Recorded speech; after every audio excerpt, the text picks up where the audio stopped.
Friends, happy morning. नमस्कार आप सभी साथियों को आपके अपने यूट्यूब चैनल डॉक्टर फलाहारी सेंटर में हम एक बार पुनः स्वागत करते हैं। फ्रेंड्स, हम वेलकम करते हैं। फ्रेंड्स, आज का जो टॉपिक है बहुत ही इंपॉर्टेंट टॉपिक है। फ्रेंड्स, आज हम बात करेंगे एक आयुर्वेद की ऐसी, फ्रेंड्स, चाहे उसको आप सप्लीमेंट कह सकते हैं या कि मेडिसिन कह सकते हैं, जो निश्चित तौर पे किसी चमत्कार से कम नहीं है। इसको सदियों से कई प्रकार की बीमारियों को ठीक करने के लिए, या कि आप ऐसा समझ सकते हैं कि शरीर को पुनरुद्धार रिजुवनेट करने के लिए इस्तेमाल किया जाता रहा है। फ्रेंड्स, ऋषि मुनियों के द्वारा इसको इस्तेमाल किया जाता रहा है और निश्चित तौर पे इसका आयुर्वेद में बहुत ज़्यादा वर्णन है, बहुत ज़्यादा इसकी तारीफ की गई है। फ्रेंड्स, तो आइए हम लोग इसके बारे में जानकारी लेने का प्रयास करेंगे कि इसका क्या नियम है। फ्रेंड्स, इसके अंदर पाए जाने वाले जो इंग्रेडिएंट्स हैं, यानी कि जो आवश्यक सामग्री है, कौन कौन से औषधि तत्वों को मिलाया गया है इसको बनाने के लिए, इसके अंदर प्रधान द्रव्य कौन सा है, यानी कि जो प्रमुख मेडिसिन है वो कौन सी है। फ्रेंड्स, इसके अंदर प्रक्षेप द्रव्य कौन से हैं, यानी कि वो रहना ही चाहिए और उसकी इस्तेमाल बहुत ही जरूरी हो जाता है। फ्रेंड, फिर संसाधन द्रव्य, जैसा कि आप सब जानते हैं फ्रेंड्स, कि जिसको अपन किसी चीज को पकाने के लिए उसको डालना पड़ता है, वो है पानी। तो वो है फ्रेंड्स। इसके साथ हम बात करेंगे कि इसमें एमक द्रव्य कौन सा है, जो उसकी गुणवत्ता को और ज्यादा बढ़ा देता है, चार चांद लगा देता है। एमक का मतलब आप सब समझ सकते हैं फ्रेंड्स, एक प्रकार की सुंदरता आभूषण से लिया गया है। इसी प्रकार से फ्रेंड्स, संवाहक द्रव्य कौन कौन से हो सकते हैं इसमें से, और महत्वपूर्ण द्रव्य कौन कौन से हो सकते हैं जिसके बिना इसको बनाना संभव नहीं है, या कि अगर आप और द्रव्य नहीं भी हैं तो कम से कम इतने द्रव्य हों कि आप इसको बना सकें। द्रव्य का मतलब फ्रेंड्स यहाँ से मेडिसिनल प्रॉपर्टीज या प्लांट से मतलब है फ्रेंड्स, यानी कि जो मेडिसिनल जो प्लांट है या कि औषधियाँ, उसको द्रव्य बोला जाता है। फ्रेंड्स, तो इसके ऊपर हम बात करेंगे। फिर बात करेंगे फ्रेंड्स, इसको बनाने की जो विधियाँ हैं, किस प्रकार से इसको आप बना सकते हैं, किस प्रकार से आयुर्वेद में बनाया जाता है फ्रेंड्स, और किस प्रकार से आप इसको अपने घर में आसानी से बना सकते हैं, हम उसके ऊपर भी बात करेंगे। इसके अनुपान, यानी कि कैसे इसको यूज किया जाए, उसके ऊपर हम बात करेंगे, और इसके मेडिसिनल यूजेस के ऊपर हम बात करेंगे। फ्रेंड्स, उसके पहले आप चैनल में नए हैं तो चैनल को सब्सक्राइब जरूर कर लीजिए, बेल आइकन को ऑन कर लीजिए। फ्रेंड्स, वीडियो अच्छा लगे तो इसको लोगों तक जरूर पहुंचाइएगा। धैर्य रखिएगा, थोड़ा सा वीडियो हो सकता है कि अगर बड़ा हो जाए, लेकिन आपके लिए बहुत ही इंपॉर्टेंट हितकर ये वीडियो होने वाला है। फ्रेंड्स,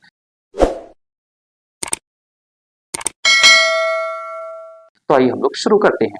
तो फ्रेंड्स, इसका निश्चित तौर पे जो नाम है वो है च्यवन प्राश। च्यवन यानी कि एक ऋषि, एक महर्षि थे फ्रेंड्स, जिसके नाम के ऊपर इस औषधि का नाम रखा गया च्यवन प्राश के लिए, यानी कि उनके उपयोग के लिए, है ना, यानी कि किसी महत्वपूर्ण कार्य के लिए, यानी कि च्यवन प्राश इसका नाम पड़ा। फ्रेंड्स, अब हम बात करेंगे कि इसके अंदर पाए जाने वाले जो इंग्रेडिएंट्स हैं फ्रेंड्स, तो लगभग 39 से 40 इसमें से औषधीय पौधों को या फिर मेडिसिनल प्रॉपर्टीज को इस्तेमाल किया गया है। फ्रेंड्स, उसके साथ फ्रेंड्स इसके बनाने की जो प्रक्रिया है उसके ऊपर भी हम बात करेंगे। तो आइए हम लोग पहले उसके बारे में बात कर लेते हैं। फ्रेंड्स, एक एक के ऊपर अपन बात करेंगे, डिटेल में बात करेंगे तो वीडियो बहुत बड़ा हो जाएगा, इसलिए सिर्फ उनका नाम बताएंगे और उनका साइंटिफिक नेम बताएंगे। साइंटिफिक नेम इसलिए फ्रेंड्स कि जो नेम है वो कई नेम कॉमन हो जाते हैं, हम लोगों को भी कई बार तकलीफ हो जाती है। जैसे कि एक ही मेडिसिनल प्लांट है, उसके लगभग 5 नेम, 6 नेम, 7 नेम हो गए, यानी कि उसके जो पर्यायवाची हो जाते हैं, तो आदमी नहीं समझ पाता। लेकिन जो साइंटिफिक नेम है वो वर्ल्ड वाइड है, ग्लोबलाइज है और एक होता है। फ्रेंड्स, तो उसके आधार पर आप आसानी से इसको समझ जाएंगे और सर्च भी कर सकते हैं, इसलिए साइंटिफिक नेम बताना जरूरी है। फ्रेंड्स, तो आइए हम लोग शुरू करते हैं कि ये कौन कौन से जो 39-40 महत्वपूर्ण द्रव्य है वो क्या क्या है। फ्रेंड्स, तो इसमें फ्रेंड्स जो सबसे पहला है, इसका अपन जिसको बोलते हैं आधा टोडा वाशिका, इसको अपन बसाका, बासा या कि अरूसा कहते हैं। फ्रेंड्स, इसी प्रकार से जो दूसरा है इसको बोलते हैं एगल मार्मोलोस, जिसको अपन बेल बोलते हैं। फ्रेंड्स, यानी कि एगले मार्मेलिस के नाम से इसको जाना जाता है, ये बेल है और बेल फल आपने सुना ही होगा। फ्रेंड्स, फिर अगला फ्रेंड्स कि जिसका साइंटिफिक नेम है एक्लैरिया एगैलोचा, इसको अपन अगुर या कि अकील बोलते हैं। फ्रेंड्स, इसी प्रकार से जो अगला है वो है बम्बूसा अरुंडोनोसिया के नाम से जाना जाता है, जिसको अपन बंसलोचन, अभी इसके ऊपर हमने वीडियो बनाया था बंसलोचन के ऊपर, आप उसको देख लीजिएगा। फिर फ्रेंड्स अगला है बोहोविया डिफ्यूसा, जिसको अपन पुनर्नवा बोलते हैं। इसी प्रकार से अगला है सिनेमोनम तमाला के नाम से जाना जाता है। फ्रेंड्स, इसको तेजपत्र या कि तेजपत्ता सिनेमम के नाम से है, आप इसको जानते ही हैं। फिर फ्रेंड्स इसी प्रकार से अगला है सिनेमोनम जेलेनिका, जिसको दालचीनी के नाम से जाना जाता है। फ्रेंड्स, ये जो तेज पत्ता है दालचीनी, तो एक ही प्रजाति है। फ्रेंड्स, थोड़ा सा अलग अलग इनके गुण हैं। फिर इसी प्रकार से अगला है आपका साइप्रस रोटंडस, जिसको अपन नागर मोथा मुस्तक या कि मुस्ता के नाम से भी इसको बोला जाता है। फ्रेंड्स, फिर अगला नंबर जो है वो है आपका डेस्मोडियम गंटेटियम के नाम से जाना जाता है, जिसको सालपर्णी या कि अपन इसको सारीवन के नाम से भी इसको जाना जाता है। फिर अगला है इसमें से एटटेलिया इलायची, यानी कि इलायची या कि इलायची के नाम से इसको जाना जाता है। फिर इम्बेलिका ऑफिसिनली, जिसको अपन आंवला, अमिल्की, भारतीय आंवला के नाम से जाना जाता है। फिर इसी प्रकार से अगला है फ्रेंड्स गंभारी, गंभार या कि कास्मारिया, जिसको अपन गमेलिया आर्बोलिया के नाम से इसको जानते हैं। फिर अगला है इनुला रेसमोस करके, जिसको अपन पुष्क मूल के नाम से जानते हैं फ्रेंड्स। फिर इसी प्रकार से अगला है जीवंती, जिसको लेप्टाडोडिया रेटिकुलाटा के नाम से इसको जाना जाता है। फिर उसके अगले नंबर का है जो फ्रेंड्स, उसको अपन उलट कंटा बोलते हैं, जिसको मार्टिनिया डायट्रा के नाम से इसको जाना जाता है फ्रेंड्स। फिर नाग केसर है, जिसको मेसुआ फेरिया के नाम से जाना जाता है। इसी प्रकार से अगला है आपका सहस्त्र पत्र या कि नीलकमल, इसको कहते हैं निम्बुबियम स्पेसियो स्पेसियोइसस के नाम से इसको जाना जाता है फ्रेंड्स, स्पेसियोइस के नाम से। फिर इसी प्रकार से अगला है आपका अरुल भूत वृक्ष या कि स्योनक के नाम से इसको जाना जाता है, जिसको ओरोक्सियम इंडिकम के नाम से इसको जाना जाता है, मुदगण पर्णी के नाम से। तो फ्रेंड्स इसको अपन फेजियोलस ट्रिटोलक्स ट्रिलोबस के नाम से इसको जाना जाता है। फिर इसी प्रकार से अगला है भूम्यालकी या कि भू आंवला, जिसको फालिंथस निरूरी के नाम से इसको जाना जाता है फ्रेंड्स। फिर इसी प्रकार से पिपली है, जिसको पाइपरलॉन्गम के नाम से जाना जाता है, कोकड़ा सिंगी के नाम से इसको कहते हैं फ्रेंड्स। तो इसका भी है स्टीवर्ट एक्स ब्रेंडियस के नाम से भी इसको जाना जाता है। फिर उसके बाद अगला है फ्रेंड्स आरनिया के अग्निमंथ के नाम से, जिसको रेमन इंट्रेग्रोफिलिया के नाम से इसको जाना जाता है। इसी प्रकार से रक्त चंदन हो गया, जिसको टेरोकार्पस सेटेलियस के नाम से जाना जाता है। फिर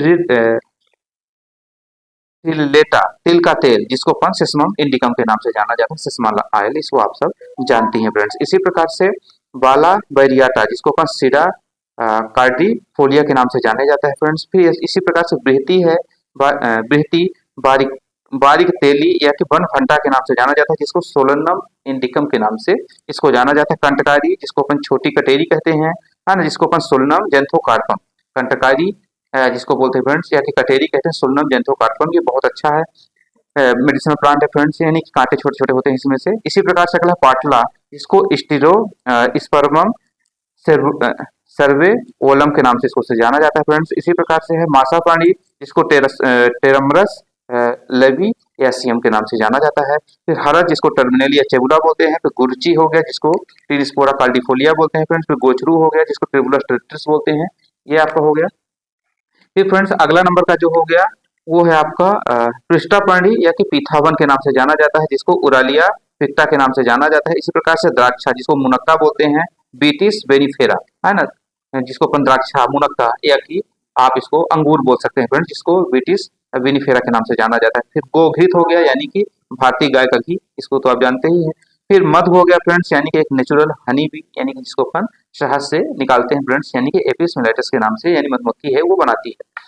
फिर फ्रेंड्स इसी प्रकार से आपका शर्करा हो गया, यानी कि जिसको अपन शक्कर कह सकते हैं, मिश्री कह सकते हैं, उसको भी लिया जाता है इसको बनाने के लिए। इसी प्रकार से शतावरी है ना, शतावरी को जो होता है फ्रेंड्स, इसको अपन एक एस्पार्गस के भी नाम से जाना जाता है, या कि आप इसको शतावरी मौसम भी कह सकते हैं। इसी प्रकार से फ्रेंड्स आपका बाराही खंड या कि बराही इसको कहते हैं, डायोस्कोरिया बिल्फेरा के नाम से जाना जाता है। फिर बिदारी कांड, जिसको अपन इपोमिया डिजिटाटा के नाम से इसको जानते हैं। फिर अश्वगंधा बिथानिया सोमनिफेरा हो गया फ्रेंड्स। फिर अब इसके साथ फ्रेंड्स यहाँ तक तो हो गया लगभग आपके 43 द्रव्य हमने बताया है।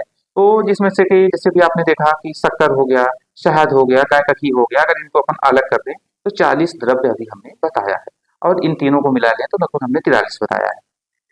इसी प्रकार से फ्रेंड्स विशेष प्रयोजन के लिए कुछ चीजें हैं जिनका इस्तेमाल किया जाता है, कुछ भस्म भी मिलाए जाते हैं, है ना, जो मिनरल्स किंगडम के तत्व हैं। जैसे आपका अभ्रक हो गया फ्रेंड्स, उसको भी मिलाया जाता है। सुक्ति भस्म हो गया, फिर श्रृंग भस्म हो गया, मकरध्वज ध्वज हो गया, यानी कि इसमें गोल्ड सब डला रहता है। फिर लौंग हो गया, है ना, ये भी चीजें, लौंग तो प्लांट किंगडम की है, उसको भी स्पेशली डाला जाता है क्योंकि एंटीसेप्टिक होती है वो। तो ये महत्वपूर्ण द्रव्य हो गए फ्रेंड्स। अब हम बात करेंगे कि इन द्रव्यों के साथ फ्रेंड्स के अब करना क्या है अगला, इन द्रव्यों से कैसे हम च्यवनप्राश को बनाएंगे। तो फ्रेंड्स सबसे पहले हम आपको बता देना चाहते हैं कि इसमें कुछ महत्वपूर्ण घटक द्रव्य हैं जिसके के बिना लगभग संभव नहीं है, या कि अगर आप बनाते हैं तो सही च्यवनप्राश नहीं होगा। अभी हमने जैसा कि 40 द्रव्य हमने बताया, अगर आपको किसी कारण से नहीं मिल पा रहा है और आपको च्यवनप्राश बनानी ही है, तो आपके पास इतने द्रव्य बहुत जरूरी है जो 12 है फ्रेंड्स। जैसे कि आपके पास अमिल्की यानी कि आंवला होना चाहिए, नीम होना चाहिए, पिपली होनी चाहिए, है ना, पाइपरनाइग्रम।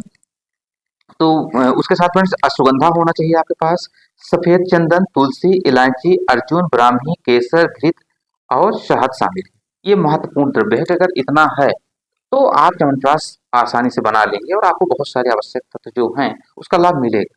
अगर ये 40 जो हमने बताया फ्रेंड्स ये मिल जाए तो अमृत तुल्य ही है और सही आयुर्वेद के अनुसार यही है फ्रेंड्स। तो अब हम बात करेंगे कि अब इसको अगली प्रक्रिया शुरू क्या होगी फ्रेंड्स। तो उसके पहले हम आपको प्रक्षेप द्रव्य बताते हैं। प्रधान द्रव्य आंवला हो गया। जो प्रक्षेप द्रव्य है फ्रेंड्स इसमें से बंसलोचन है ना, जिसको कि बीच में आपको मिला के डालना पड़ेगा, जिसमें से 200 ग्राम होगा। पिपली इसका चूर्ण बना लेना है, 100 ग्राम होगी। दालचीनी आपका 50 ग्राम होगा, छोटी इलायची 50 ग्राम, तेज पत्ता 50 ग्राम, नान केसर 50 ग्राम। इसको आप प्रक्षेप द्रव्य के रूप में इस्तेमाल कर सकते हैं और इसको आप मिला सकते हैं। उसके साथ फ्रेंड्स आपको बताना चाहता हूँ कि कुछ ऐसे द्रव्य हैं जिनको कि आप शुरू से ही पाउडर फॉर्म पे या कि एक साथ सबको पीस के रख लीजिए और निश्चित तौर पे वो आपके लिए आसानी होगी। तो जो हमने 39 द्रव्य बताए हैं, 40 द्रव्य फ्रेंड्स, 40 में से अगर आंवला को आप अलग कर देंगे तो 39 होता है। तो 39 द्रव्यों को आप एक साथ कूट पीस के उसको पाउडर फॉर्म पे आप अच्छे से अब कूट करके आप रख लीजिए। ठीक है। अब रखने के बाद फ्रेंड्स आंवला का काम अलग होगा क्योंकि इसमें प्रधान द्रव्य है, उसका अलग काढ़ा बनेगा यानी कि क्वाथ बनेगा और इनका एक अलग क्वाथ बनेगा। अब इसमें से संसाधन द्रव्य जैसे पानी है, एमक द्रव्य घी और तेल, और संवाहन द्रव्य इसमें से चीनी या कि शक्कर, उसकी जो आप राबी बना लेते हैं फ्रेंड्स, है ना, सिरा जिसको बोलते हैं, उसको बना के फिर उसके साथ आपको इसको मिला के रखना पड़ेगा जिससे कि च्यवनप्राश का जो स्वाद है वो आपको किसी अन्य स्वाद ना मिले, यानी कि कसैला कड़वा बहुत ज्यादा ना मिले और मीठा हो जाए, तो आसानी से आप खा भी सकें। तो फ्रेंड्स अब हम शुरू करेंगे इसके बनाने की प्रक्रिया। उसके पहले फ्रेंड्स हम आपको बता दें कि ये जो औषधीय द्रव्य है जो च्यवनप्राश शुरू में ही हमने बताया था फ्रेंड्स कि च्यवन ऋषि के नाम से पड़ा। तो इसका एक छोटा इसकी कहानी अगर सुनाएंगे फ्रेंड्स तो लंबा लगेगा, लेकिन हम पॉइंट टू पॉइंट बता देते हैं। तो पहले थोड़ा सा हम इसकी एक स्टोरी बता देते हैं फ्रेंड्स, क्योंकि स्टोरी बहुत लंबी हो जाएगी। फिर भी हम शॉर्टकट में बात करने के लिए कम से कम बातों में आपको समझाने की कोशिश करेंगे, जो भाव प्रकाश में है कि अन्य जो ग्रंथों में मिलता है एक स्टोरी के माध्यम से। जो च्यवन ऋषि थे फ्रेंड्स ये भृगु मुनि के पुत्र थे और निश्चित तौर पे ये बहुत बड़े योगी थे। जैसा कि आपको बताया फ्रेंड्स ये जंगल में जैसा कि हवन यज्ञ करने के बाद ये अपना एकांतवास में चले गए और वहाँ पे अपने आध्यात्म में ये पूरी तरीके से लीन हो गए फ्रेंड्स। एक प्रकार के अपने ध्यान मुद्रा में एक जगह पे बैठ गए और कई ऋतुएं गुजर गई फ्रेंड्स। जब कई ऋतुएं कई साल गुजर गए तो इनके आसपास इनके शरीर के अगल बगल से घास फूस सब इनको पूरी तरीके से ढक लेते थे और धीरे धीरे इनके शरीर में दीमक भी लग गए फ्रेंड्स, ऐसा जो वर्णन है। और इनकी जो आंखें थी, आंखों के सामने बस 2 छिद्र बचे थे, बाकी पूरी तरीके से कवर हो गए थे और इनकी शरीर पूरे एक टीला नुमा दिखना शुरू हो गई थी फ्रेंड्स।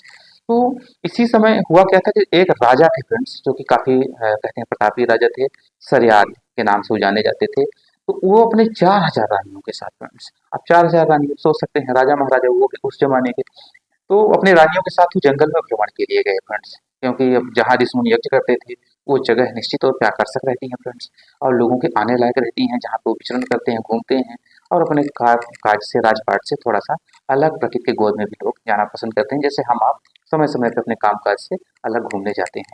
तो जब राजा साहब गए अपने रानियों के साथ तो जो उनकी एक बहुत ही सुंदर यानी कि रूपवती उनकी जो बेटी थी बहुत ही सुंदर सुशील थी फ्रेंड्स।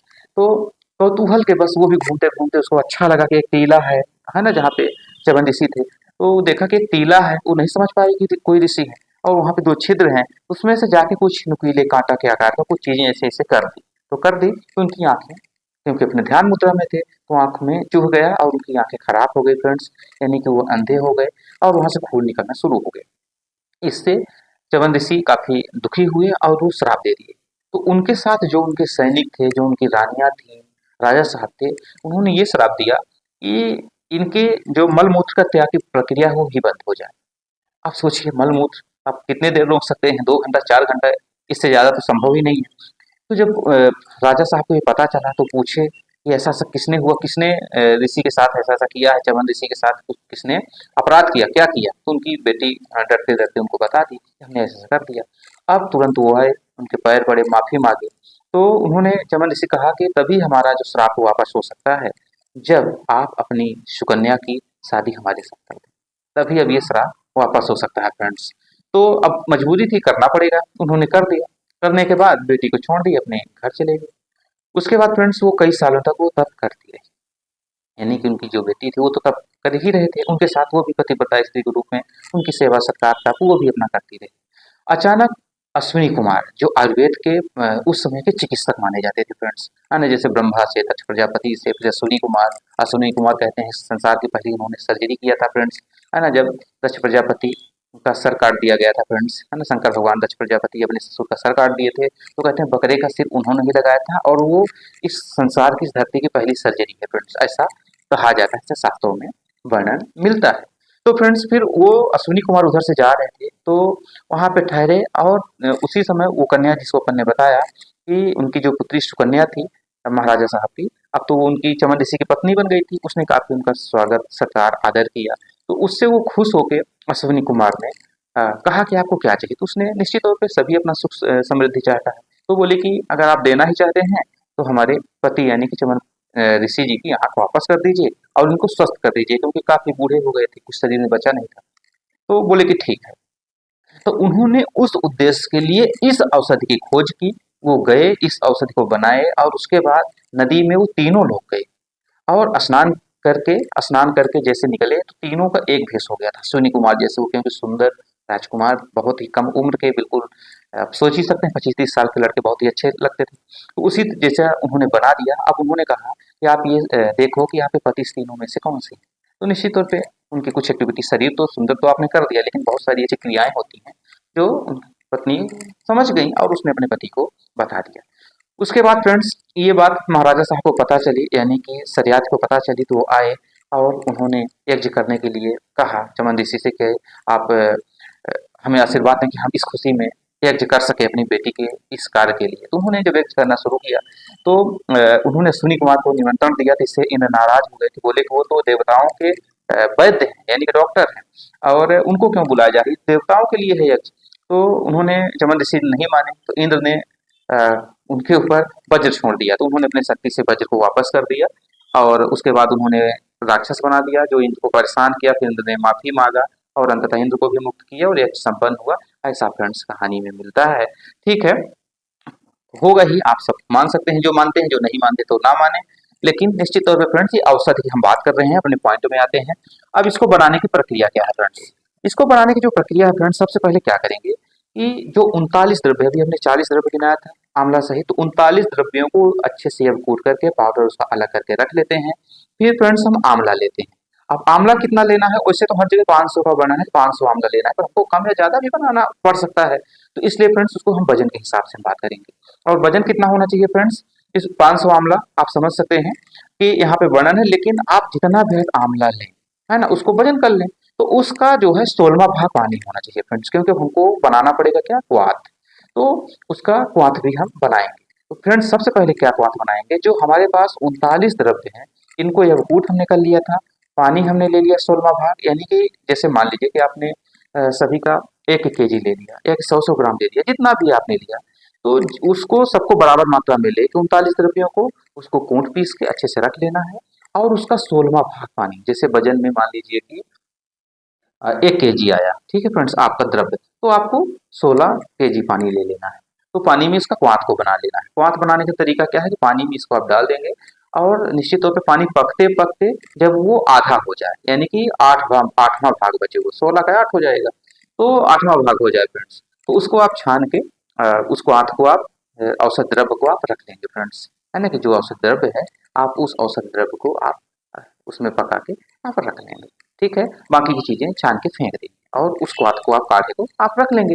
अब क्या करना है फ्रेंड्स, ध्यान रखेंगे, सभी को अच्छे से पका लिया धीमी आंच में, जैसे आपको लग जाए कि अब इसका लगभग 8वां भाग बचा है, तो उसको बाहर कर लेंगे, उसको छान लेंगे, और जो उसका बचेगा फ्रेंड्स, है ना, जैसे चूर्ण आपने बनाया था, जो उसका वेस्ट बचा हुआ है उसको आपने बाहर फेंक दिया। अब उसका जो रस है, जो औषधियों का द्रव्य है, जो रस है, जो गुण है, वो आपके पूरा काढ़े यानी कि क्वाथ में आ गया फ्रेंड्स। अब उसी पुनः क्वाथ में, ध्यान रखेंगे, उसी क्वाथ में आंवला डाल दीजिए फ्रेंड्स, जितना आपने आंवला लिया था, तो उस आंवले को डाल दिया। अब आंवला भी पक जाए, जब आपको लग जाए कि आंवला पक गया, क्योंकि आंवला बहुत जल्दी पक जाता है, अब उसको आधा नहीं करना पड़ेगा, कुछ देर में आप देखेंगे, उसे कुकर में तो 2 सीटी में हो जाता है, उसी हिसाब से आप समझ सकते हैं कि आधा घंटा 1 घंटा के अंदर वो भी पूरी तरीके से पक जाएगा। और आंवला कैसे लेना है फ्रेंड्स, हमेशा ध्यान रखेंगे, आंवला जितना ही बेहतर क्वालिटी का होगा उतना बेहतर आपका च्यवनप्राश बनेगा। अगर आंवला आपका गिरा हो या कि चोटिल हो या कि कम पका हो तो वो अच्छा नहीं रहता, इसलिए हमेशा पका है आंवला लें और डायरेक्ट जमीन में ना गिरी कोशिश करें उसके नीचे कलेक्शन करने के लिए, है ना, कई बार जाली लगा दिया जाता है। और ऐसा कुल मिला के करना है कि जमीन में वो डायरेक्ट ना गिरे, जिससे चोटिल ना हो और वो ठीक रहे। उस आंवले को लेंगे तो आपका च्यवनप्राश टिकाऊ होगा और ज्यादा आपके लिए लाभप्रद होगा। तो उसको आपने पका लिया। अब उसको पकाने के बाद फ्रेंड्स आप क्या करेंगे कि जैसे आपको लग जाए तो उसको आपने निकाल के रख लिया, और क्वाथ आपका पानी जो है वो सुरक्षित है, उसको कुछ नहीं करना है, वो ही तो मेन औषधि है, उसी में आपका 39 द्रव्य का जो अर्थ है उसी के अंदर है फ्रेंड्स। अब आंवले को आपने निकाल लिया और उसके बाद उसकी जो गुठली है उसको आपने निकाल के बाहर कर दिया। उसके बाद आंवले को अच्छे से आपको पेस्ट बना लेना है फ्रेंड्स, गुठली फेंकने के बाद पेस्ट बना लीजिए और एक कपड़े में बढ़िया दबा के उसका रस निकाल लीजिए, है ना, या किसी भी प्रकार से कुल मिला के उसका जो जाली है ना, जो रेसे हैं, है ना, जो फाइबर्स हैं वो बाहर हो जाए, तो आपको उस फाइबर को बाहर कर देना है। अब फिर फ्रेंड्स अब क्या करना है अब आपको, अब इसके बाद फ्रेंड्स अब आपको लेना है तेल और घी, तिल का तेल और गाय का घी इसमें चलता है। अब वर्तमान में फ्रेंड्स गाय का घी नहीं मिलेगा तो आपको भैंस का भी घी इस्तेमाल कर सकते हैं, है ना, क्योंकि जो चीजें हैं वही लेंगे। तो उस तेल और घी को ले लेना है और उसको एक बढ़िया ऐसा बर्तन होना चाहिए जिससे कि आसानी से आप उसको मिला सकें, और आंवले को उसमें से डाल देना है फ्रेंड्स। और आंवले को डालने के बाद अच्छे से आपको धीमी आंच में पकाना है, जिससे आपको पता है कि जब पक जाएगा तो जो तेल है यानी कि जो स्निग्ध है आपका वो ऊपर की तरफ आ जाता है ना, और उसमें से तेल उसको छोड़ना शुरू कर दे, घी छोड़ना शुरू कर दे, तो आप समझ जाएं कि हो गया है। अब फ्रेंड्स इसके बाद क्या करना है कि आपको शक्कर है, उसको या फिर शहद है ना, या कि लगभग शहद ही ठीक रहेगा फ्रेंड्स, और शक्कर या कि दोनों भी आप ले सकते हैं। इसका आप आसानी से, अगर शहद है तो कोई दिक्कत ही नहीं है, अगर शक्कर है तो आपको उसका राबी बनानी पड़ेगी, यानी कि उसका आपको चिड़ा बनाना पड़ेगा। तो आप उसको बना के रख लीजिए। अब उसी के साथ अब आपको क्या करना है कि जो आपका क्वाथ है फ्रेंड्स, उस क्वाथ में आंवले को भी पुनः मिला देना है। जितना आपका क्वाथ बचा हुआ था उसमें जो आपने आंवला को पका लिया तो उस घी तेल के साथ उसको भी आप उसमें डाल दीजिए और उसको अच्छे से सभी द्रव्यों को मिला लीजिए फ्रेंड्स। मिलने के बाद फिर क्या होगा कि जैसे जैसे वो ठंडा होना शुरू हो जाए तो आप उसमें से शहद या कि जैसा कि अपन ने बताया सीड़ा को डाल लीजिए और उसको बढ़िया ठंडा करके एक कांच के बर्तन में आप रख लीजिए, आपका च्यवनप्राश तैयार। ये तो हो गया फ्रेंड्स जो आयुर्वेद में जो पुराने समय से बनाते रहे हम लोगों ने पढ़ा। अब हम आपको बताते हैं घर में जो आसानी से आप बना सकते हैं फ्रेंड्स, बहुत ही सरल सहज तरीके से। सबसे पहले फ्रेंड्स आपको आंवले का क्वाथ बना लेना है। उस क्वाथ का आपको या कि क्वाथ बना लीजिए या सीधा एक काम कर लीजिए, सीधे आंवले को आप उबाल लीजिए फ्रेंड्स। 2 सीटी दे दीजिए, जैसे आपका आंवला पक जाए तो उसको करके गुठली को बाहर कर लीजिए और उसको अच्छे से पेस्ट बना लीजिए। पेस्ट बनाने के बाद उसका जो रेसा है रेसा को अलग कर दीजिए, है ना, अच्छे कपड़े से निकाल लीजिए, छान लीजिए उसको। तो उसका जो रेसा है रेसा बाहर हो जाएगा और उसका जो गुदा है पफ है वो अंदर हो जाएगा फ्रेंड्स। अब उसके बाद उसको तेल और घी के साथ उसको आप क्या कर लीजिए कि अच्छे से पका लीजिए। जैसे पक जाएगा तेल घी ऊपर आने लगे तो उसी में से आपको जो आपने पाउडर बना के रखा है, खासकर 12 द्रव्य जो अभी हमने बताया उसको ले लीजिए, चाहे 39 मिल जाए तो और अच्छा है। उन सभी के पाउडर को जो बनाए उसमें से मिला दे जाए। मिलाने के बाद जब सब अच्छे से मिल जाए फ्रेंड्स, इसमें से आपने क्वाथ वाथ कुछ आपको बनाने की झंझट नहीं रहेगी। इसको करने के बाद आपने पहले से सिड़ा बना के रख लिया है, यानी कि उसका जो राबी है उसको बना के आपने रख लिया है शक्कर का या शहद का, उसको आप आसानी से डाल दीजिए। गुड़ का भी अब तो बनाने लगे हैं फ्रेंड्स, उसकी राबी बनाने लगे हैं। तो उसको आसानी से ठंडा होने के बाद जैसे ठंडा होते जाए तो उसमें से मिला के रख लीजिए। पकने के बाद आप आसानी से उसको, है ना, देख लेंगे जब चाशनी ऐसे बन जाए फ्रेंड्स सभी का कि तार के जैसा हो जाए, यानी कि बनने के बाद जब हाथ में आप लेंगे तो ऐसे खींचेंगे तो तार नुमा निकलना शुरू हो जाता है, आप समझ लें कि च्यवनप्राश हमारा रेडी हो गया। इस तरीके से फ्रेंड्स हमने सहज सरल तरीके से चाय बनाने की विधियां बताई है। अब हम बात करेंगे इसके अनुपान करने के तरीके, यानी कि कैसे खाया जाए। तो फ्रेंड्स इसको 1 से 2 तोला तक का वर्णन है। अगर आप 2 बार में लेते हैं तो 1 तोला ले लीजिए, 1 बार में लेते हैं तो 2 तोला ले लीजिए, यानी 2 तोला यानी कि लगभग 20 ग्राम के आसपास, 1 तोला यानी लगभग 10 ग्राम के आसपास माना जाता है फ्रेंड्स। तो आप उसको दूध के साथ या कि गर्म पानी के साथ आप इस्तेमाल कर सकते हैं। अगर दूध नहीं है तो गर्म पानी आप ले लीजिए। अब फ्रेंड्स हम बात करेंगे इसके जो मेडिसिनल यूजेस हैं, आपको क्या लाभ मिलेगा। अब फ्रेंड्स आपको एक श्लोक के माध्यम से जो भाव प्रकाश में वर्णन है तो उसके हिसाब से क्या कहा गया है फ्रेंड्स इसके बारे में। तो आयुर्वेद संहिता भाव प्रकाश के अनुसार एक श्लोक है कि भार्गव च्यवन कामी वृद्ध सन विकृत गतः वीर वर्ण स्वरोयते कृतो अश्रिभ्य पुनर्युवा। तो फ्रेंड्स अब इसके हिसाब से ये कहता है कि यह उम्र रोधी हर्बल औषधि है, कामी और वृद्ध लोगों की झुर्रियां उनको नष्ट कर देती है, वर्ण रंग स्वर वाणी यानी कि शरीर का एक एक अंग रोग रहित हो जाता है, यानी कि शरीर कायाकल्प हो जाता है। जिस प्रकार से अभी हमने कहानी के माध्यम से बताया, जिस प्रकार से 25 साल के आसपास अश्विनी कुमार लोगों की शरीर थी, बिल्कुल फिट, सुंदर, आकर्षक, उसी प्रकार से चवन ऋषि की शरीर हो गई थी इसको खाने के बाद, ऐसा वर्णन है फ्रेंड्स। तो उसी प्रकार से हमारे आपको शरीर में को बनाने का ये कार्य करता है, यानी कि एक एक अंग को रोग रहित तो की क्रियाशील बनाकर फिर ये यौवन प्रदान करता है। यह अंदरूनी ताकत उत्पन्न करने में विलक्षण औषधि है फ्रेंड्स। अब ध्यान रखेंगे, यहाँ पे औषध लिखा है, लेकिन ध्यान रखेंगे फ्रेंड्स, क्योंकि इसको फूड सप्लीमेंट और औषध दोनों कहा जाता है। तो आप इसको औषध भी कह सकते हैं, फूड सप्लीमेंट भी कह सकते हैं। कोई एक चीज नहीं कि औषध ही है, फूड सप्लीमेंट ही है फ्रेंड्स, है ना। लेकिन इसमें से 39 द्रव्य है। अब 39 द्रव्य की ही आयुर्वेद में जो हमने बताया फ्रेंड्स, नवजीवन दवाइयां बनी हुई हैं और वो कई बीमारियों को ठीक कर देती हैं।